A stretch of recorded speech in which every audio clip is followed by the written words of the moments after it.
저자에게 직접 들어보는 책 사용 설명서 그 첫 시간으로 대한민국 최고의 입지 전문가 김학렬 소장님을 모셨습니다. 짠. 이 친구가 김학렬이군요. 네. 네, 감사합니다. 안녕하세요, 소장님. 아유, 감사합니다. 이번에 김학렬의 부동산 투자 절대 원칙을 내셨는데 네. 이렇게 해마다 책 내시기 쉬우시지 않으실 것 같아요. 그러니까 제가 할 줄 아는 게 네. 글 쓰고 연구하는 것밖에 없어가지고 근데 예. 부동산 전문가들도 이렇게 해마다 책 내신 분 못 봤거든요. 그분들은 이제 투자 많이 하시고 아. 또 다른 사업들 많이 하시는데 네. 저는 뭐 그냥 매일 아침에 일어나면 눈 뜨면 글 쓰고 브리핑 책 하시고. 읽고 네. 예, 뭐 그게 일이어서 뭐 글 쓰는 게 다른 분들보다는 조금 더 저한테 적성이 맞았던 것 같아요. 네. 근데 이렇게 부지런하게 사시잖아요. 이 노하우가 있을까요? 일찍 자면 돼요. 아, 일찍 자면 되고 그리고 이제 사시는 조용한 데서 글 쓰는 거 좋아하는데 네. 그 새벽이 좋더라고요. 그러니까 새벽에 일어나서 글 쓰려다 보니까 일찍 자게 됐고 그게 루틴이 한 40년 정도 된 것 같아요. 그 미라클 모닝만 40년. 여러분, 미라클 모닝 40년 하면 이렇게 대한민국 최고의 입지 전문가가 될 수 있습니다. 예, 근데 다른 걸 잘 몰라요. 제가 맛집도 많이 아시고 역사도 네. 많이 아시고. 그건 이제 먹고 살아야 되다 보니까 네, 그렇습니다. 네. 이 김학렬의 부동산 투자 절대 원칙에서 기본에 충실하라고 이렇게 강조하셨잖아요. 네. 부동산에서 기본은 무엇일까요, 소장님? 부동산을 이렇게 체크하거나 평가할 수 있는 요인들이 굉장히 많을 거예요. 네. 뭐 일단 뭐 제일 중요한 게 입지라는 게 있을 거고, 뭐 시장이라는 게 있을 거고, 정책이라는 게 있을 거고, 뭐 상품, 가격, 뭐 여기 이 안에 있는 사람들 그러니까 여러 가지 얘기가 요인들이 있을 텐데 네. 그냥 한마디로 표현하라고 하면은 부동산은 입지가 제일 중요하고요. 그리고 이제 그 입지를 좀 쪼개서 보게 되면은 입지 안에 누가 살고 있는지 아, 두 가지만 파악한다고 하더라도 부동산의 대부분의 아마 여러분들이 궁금하실 것들은 다 의문점이 풀릴 거라고 생각을 해요. 소장님 스마트튜브 경제 아카데미에서 2030 부동산 특강을 하시잖아요. 네. 근데 요즘 서울 수도권 시세가 높으니까 2030들에게 지방 갭 투자를 하라고 조언해 주시는 부동산 전문가들이 많이 늘셨더라고요. 공부를 안 한 상태에서 2030들이 지방 갭 투자를 하면 조금 위험할 것 같기도 한데 네. 이렇게 2030들이 지방 갭 투자로 가는 게 나을까요? 아니면 청약에 도전하는 게 나을까요? 그러니까 이게 딱 정답이 있는 건 아니고요. 네. 그러니까 지방 갭 투자를 추천하신 분들도 이유가 있겠죠. 그러니까 지방 부동산에 갭 투자 무조건 해라. 네. 이건 아니었을 것 같고 네. 앞에 공부를 하라고 말씀하셨을 네. 것 같고 제대로 공부한 사람들은 서울은 지금 제대로 공부를 하더라도 돈이 많이 필요하니까 아. 상대적으로 경제력이 좀 부족한 2030들은 소액 투자가 가능한 지역부터 시작하라라는 것들이 아마 메인 얘기일 것 같아요. 저도 똑같이 네. 얘기를 할 텐데 네. 문제는 이게 참 너무 아이러니하게도 저렴한 지역들은 살 거는 많아요. 그러니까 살 수 있는 건 많아요. 아. 근데 그 물건들이 가격이 올라가느냐 안 올라갈 가능성이 높아요. 그러니까 이것들이 중에서 어떤 것들이 올라갈 가능성이 높은지 확률 게임이기 때문에 네네네. 그것들을 찾고 공부하는 것이 바로 부동산 공부가 아닐까 싶어요. 그래서 2030 분들은 일단 종잣돈이 없으면은 아무것도 못해요. 종잣돈을 모으는 것들부터 좀 시작을 하셔야 될 것 같고 돈은 계속 벌어야 됩니다. 그러니까 직장 생활을 하는 게 제일 좋은 이유 중에 하나가 네. 일단 생활비도 나오고 경제력도 나오니까. 근데 처음부터 전업 투자를 할 수는 없거든요. 그래서 저는 무조건 직장 생활이든 뭐든 고정적인 수입을 만들라고 말씀드렸고 그리고 이제 그것들을 계속 종잣돈으로 만드는 과정들을 병행하면서 투자를 병행해야지 이게 시너지가 나는 것들이지 네. 투자만 해서는 안 된다는 것들이고요. 그래서 난 돈이 없었기 때문에 직업이 없었기 때문에 부동산 투자를 했다. 그거는 전 거짓말이라고 생각을 해요. 그렇게 할 수 있는 사람은 없고요. 네. 고정적인 수입이 들어올 수 있는 것들로 세팅을 한 다음에 그리고 부동산 공부를 하면 좋을 것 같다라고 일단 2030 분들한테 말씀을 제안드리고요. 네. 네. 지금 질문이 청약이 좋냐 지방 갭 투자가 좋냐 네. 일 텐데 2030들한테. 이것도 케이스 바이 케이스예요. 그러니까 예를 들어서 난 서울을 노리고 있어요. 서울을 노리시는 분들은 일단 돈이 좀 있어야 되고요. 네. 청약 가점도 높아야 돼요. 네. 그래서 20 분들 중에서 서울에 정말 인기 있는 아파트를 청약으로 당첨될 가능성은 추첨제가 아닌 이상 제로예요, 제로. 네, 이건 고민할 필요도 없습니다. 네. 만약에 나는 20평대 아파트, 30평대 아파트를 청약으로 당첨될 거야. 불가능합니다. 불가능. 가끔 가다가 미계약분이 나오던데요. 네. 근데 그건 하셔도 돼요. 하시면 되는데 여러분들이 생각하는 것들보다 아주 좋지는 않을 것 같아요. 미분양이 낮다는 것은 네. 비싸거나 입지가 나빴다는 입지가 거예요. 나쁘거나. 네, 둘 중에 하나였을 것 같거든요.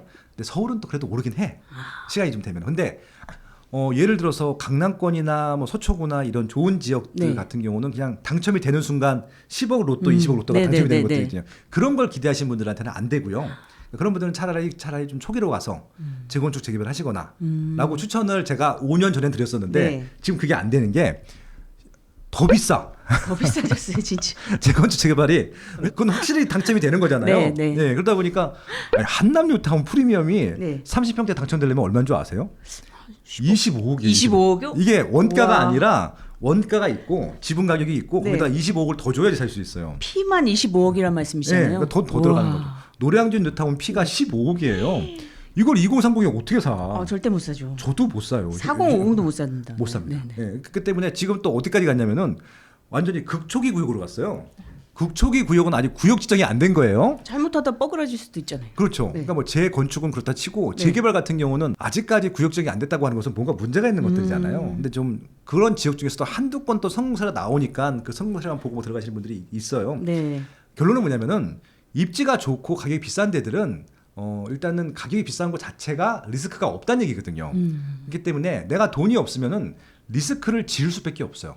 그래서 지방 갭 투자도 하셔도 좋고요. 네. 청약을 하셔도 되는데 청약은 서울은 불가능하니까 일단 경기, 인천 여기도 안 된다고 하면은 지방 청약 물건을 보라고 말씀드려요. 그러니까 결국은 지방 갭 투자나 지방 청약 노려보셔도 되는데 네.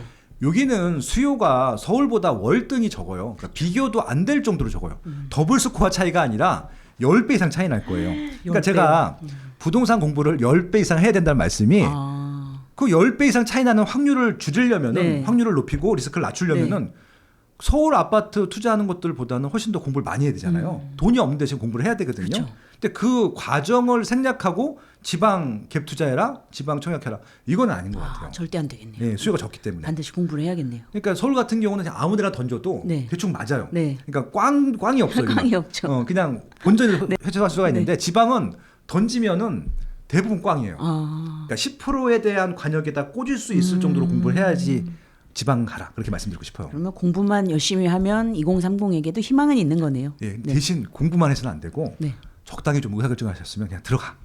대충 공부하면 이게 되는지 안 되는지 알거든요. 네네. 근데 계속 주저를 해. 그랬더니 들어가야 돼요. 사고 치는 겁니다. 네. 예. 빠른 의사결정도 필요하다. 네.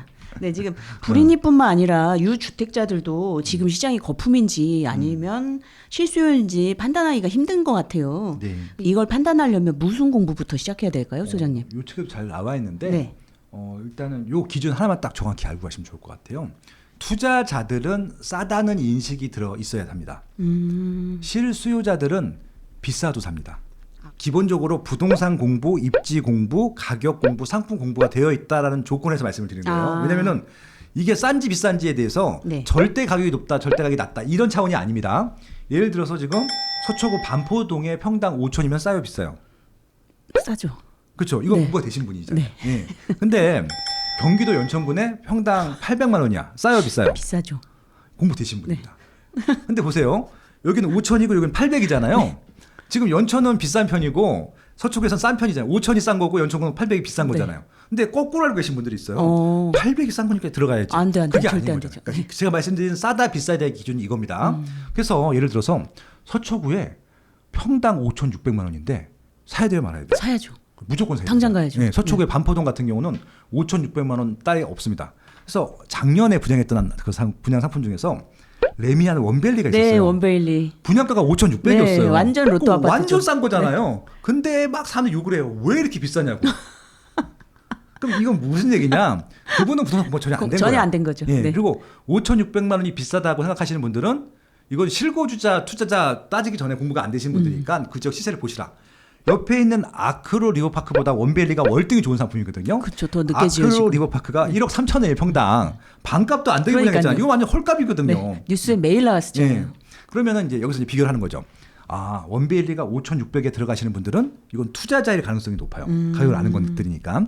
근데 아크로 리버파크를 지금 1억 3천에 샀단 말이에요. 46억 6천만 원에. 그분은 투자자일까요? 실수요자일까요? 실수요자요. 예, 비싸거든요. 네. 원베일리보다 월등히 비싸요. 그렇죠. 근데도 들어가. 바보는 아니에요. 네. 그분 똑똑하신 분인데 그만한 아파트가 없기 때문에 그거는 실수요자. 그렇죠. 이해하시겠죠? 요 두 차이만 비교하실 수 있으면은 내가 투자자 포지션이면은 들어가겠구나. 네. 그럼 이제 연천군에서 800만 원짜리 아파트가 나왔어요. 사야 돼요, 말아야 돼요? 사면 안 되죠. 실수요자는 사도 되죠. 실수요자는 꼭 살아야 되니까. 살아야 되니까. 나 군인이야. 전방 부대야. 네. 25사단, 네. 28사단 내가 뭐 대위야, 네. 소령이야. 살아야죠. 거기는. 사야죠. 거기서 네. 계속 있어야 되니까. 근데 투자자예요. 아, 사면 안 되죠. 야, 평당 1,000만 원이 안 되는 데가 수도권에 있었어? 사야 돼? 못 사는 거죠. 안 당연히. 되죠. 예, 그게 바로 투자와 실수자의 차이입니다. 아, 명쾌한 해답 감사드립니다. 이 책에 다 나와 있습니다.